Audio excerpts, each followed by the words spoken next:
Yo, what's going on, everybody? Welcome to the Off Base Podcast Afternoon Edition.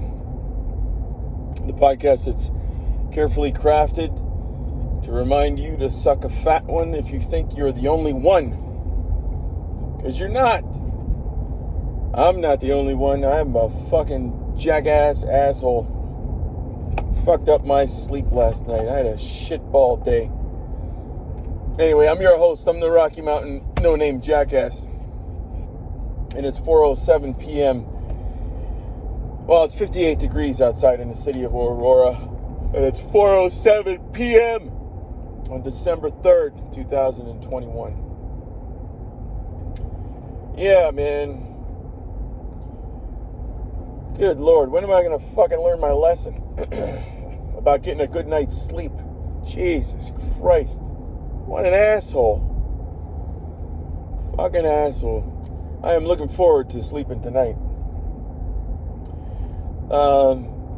Luckily, well, I shouldn't say luckily. I really enjoy cooking. I was going to say luckily I don't have to cook tonight. God damn, the sun is so bright. Because we're having Lou Malnati's pizza. We got it shipped to us from Chicago, from Taste of Chicago. It's going to be awesome.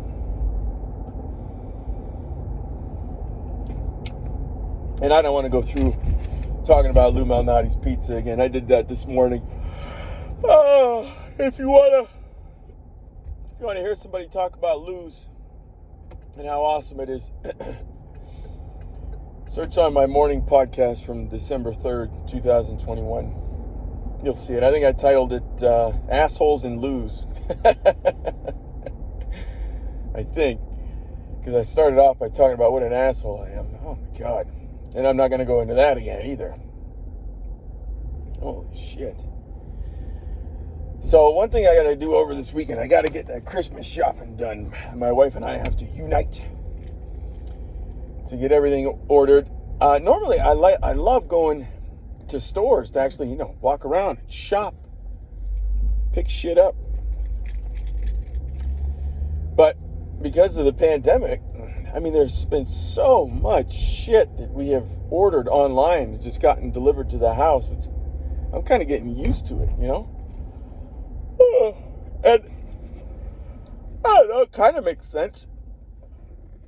If you pay a little bit of an upcharge or if you pay for shipping, it's kind of almost the same as, let's say you would normally go to Target.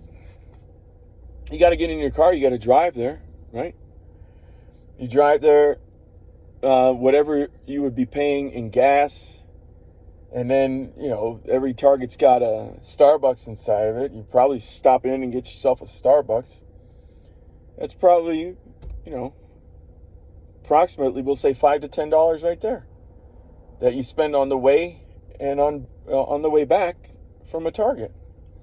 I guess it kind of makes sense if you pay a little upcharge to have shit shipped to you, or if you pay for shipping. If you're on Amazon Prime, though, you got free shipping. So that's even better. But anyway, we got to get that shit done because she's leaving for work. Oh, big yawn. She's got a work trip on Monday. So it's just me and the kids all next week. And I'm gonna tell you something very interesting. For those of you who have spouses that go out of town for work, or if you yourself go out of town for work, whenever my wife does, and I'm left alone with the kids, man, let me tell you something. Things run so much more smoothly in the house for me. And it's nothing against my wife, and I've talked to her about this before, and we have good laughs over it. I'm like, yeah, man, because she always gets worried. She's like, oh, can you handle things when I'm gone? I'm like, dude, 47 years old, 3 kids, it's all good. But the house runs extremely smoothly. Homework gets done. Kids are in bed on time. Kids are up early on time. Meals get eaten. Whatever needs to get done, it gets done. little chores around the house, kids getting their laundry done, folded, put away. It all gets done seamlessly, I might add. And the question is, why? Why does that happen? When one spouse goes out of town, now all of a sudden things start to improve drastically from the other spouse's perspective. I'll tell you why. It's because of the old adage, too many cooks spoil the stew. When both parents are in the house, there may be times where you defer. Like if there's an issue going on with the kids, you've got two different sets of ears hearing what's going on. Let's say that the kids are have some kind of disagreement or something. They're fighting over something. Well, you got two sets of ears hearing that. Two parents' ears hearing that. And one parent might hear one thing, and the other parent might hear another thing. So then when you go to address the kids, first thing that you've got to do is you've got to get on the same page as parents so you know what kind of message that you're trying to deliver to the kids. And of course, that might take a little bit of discussion between the parents. I don't need these guys. The sun's not out over here. And there's nothing wrong with that at all. That type of back and forth that happens between couples before you actually go ahead and address a kid problem, whatever it may be. And oftentimes you end up getting the best possible answer to put forth to your children so that they understand, they take it in, and then do something different the next time, hopefully. Or at least know what the right thing is to do. But with one parent in the house, that whole step is eliminated. And, when you have to go through those discussions, it requires a bit of openness on both partners' parts. Interesting way to phrase that, both partners' parts. And you got to be open to what the other person is saying. You got to take in their point of view, assimilate, and then, come to the correct solution. What do we do in this situation? So I wouldn't say it's stressful. It's just it requires energy. But when you just have one parent in the house, it's just one opinion. It's just one set of person's point of view. I'm looking out my own head, trying my best to take in what the kids may be saying, whatever issue that they may be having, trying to see it from their perspective. But it's only me seeing it from their perspective. It's not me and their mother seeing it, and then we come together. It's just me. So things run smooth when my wife goes out of town on a work trip.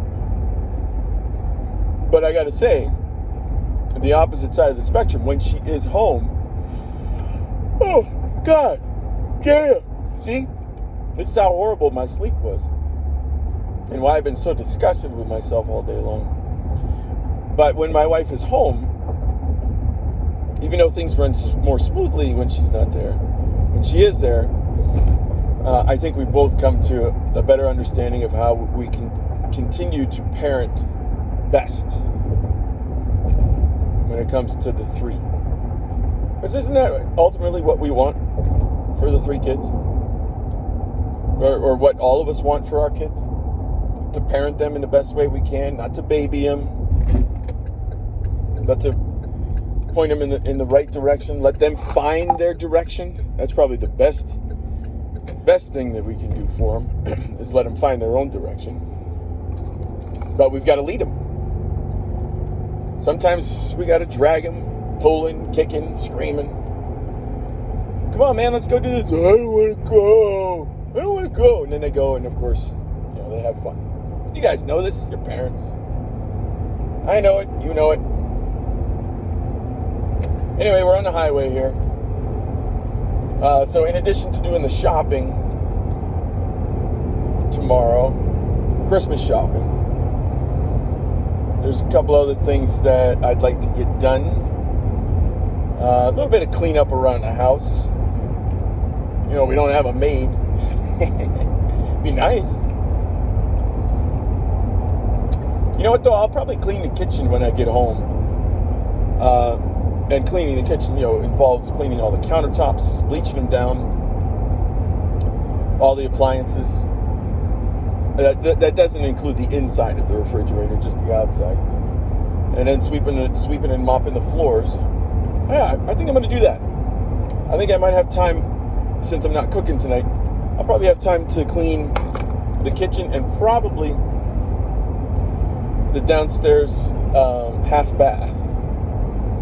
Because my son, the 8-year-old, I probably told him 26, 27 times within the past 2 years that when he pees, he should take some toilet paper and wipe the seat down so that his mother and sister do not have to sit on his piss when they go to the bathroom. It's funny, in our house, there's never really an issue of the seat being up or down, because I never lift it up to go. I just simply, when I'm done, if I have splashed, I wipe the seat down. So the old issue, the famous man-woman issue of leaving the toilet seat up, never happens in my house. Now, when my son was little, and he was learning to go to the potty, he would go with me, and I would never lift the seat up. But when I was done, I would always wipe it down so he would see. Well, now he's 8 years old, and for the past 2 years, if I go in right after him and I see the droplets on the seat, I'm like, hey, come on, come back here, right? Wipe this down. We don't need your mother and your sister having a wet ass when they get up. That's not what they came in the bathroom to do. Needless to say, the half bath could use a quick cleaning too. I'll probably do that first. So there's that. I talked about it this morning, but I also have to check and make sure that our snowblower is working. Luckily, hey man, for the past week, 2 weeks, the weather here outside of Denver has been pretty fucking awesome. We've had highs in the upper 60s, approximately 70 degrees for every day for the last 2 weeks. It's pretty amazing. I'm shocked that we don't have snow. I talked about that before, though. I don't want to go back into that.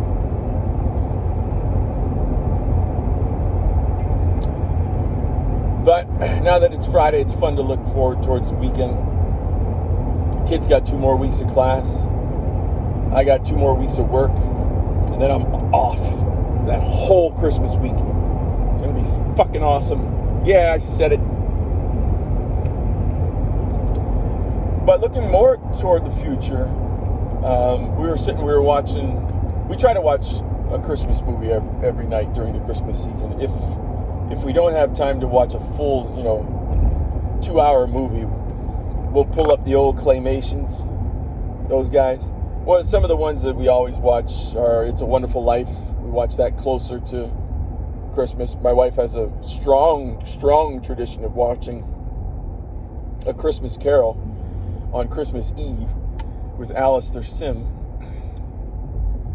And one of the other ones that I love watching with her is The Holiday. I just think the folks who put that story together, they did a hell of a job. If you've never seen The Holiday, it's with Jack Black, the girl from Titanic, Kate something or other. I always forget her name and get her confused with Claire Danes and Kate Beckinsale, even though she looks nothing like Kate Beckinsale. She's really good. She's a strong actress. I always forget her fucking name. Anyway, Cameron Diaz is in it, and Jude Law. And the story between Cameron Diaz and Jude Law, in particular Jude Law, the way they wrote his character. Of course, I identify with much more than the other three because he's a father.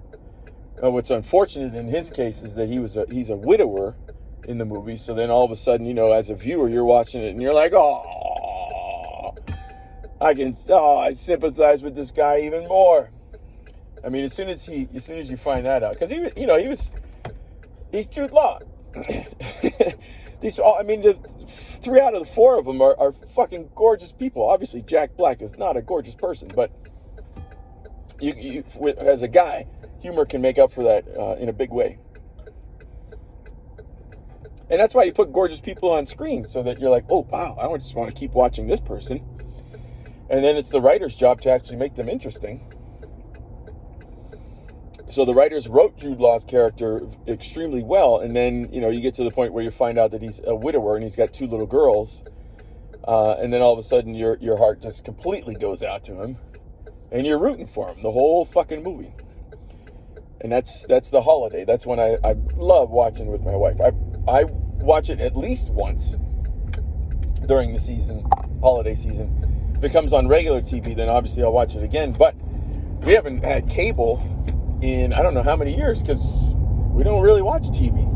The kids don't really watch TV. The kids watch YouTube and they watch Netflix. So it's like, what the hell do we need cable for? So we got rid of cable, I think 3 years ago. So I think a great decision.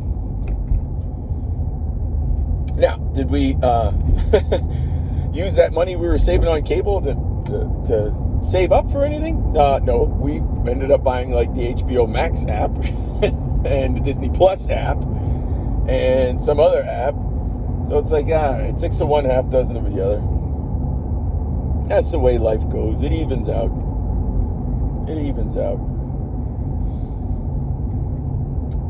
So tonight we'll probably watch, my wife, I wanted to watch The Holiday tonight, but my wife has this movie that she found in Amazon Prime. I think it's called The Last Christmas. She was saying that she wanted to watch it. So we'll probably end up watching that one.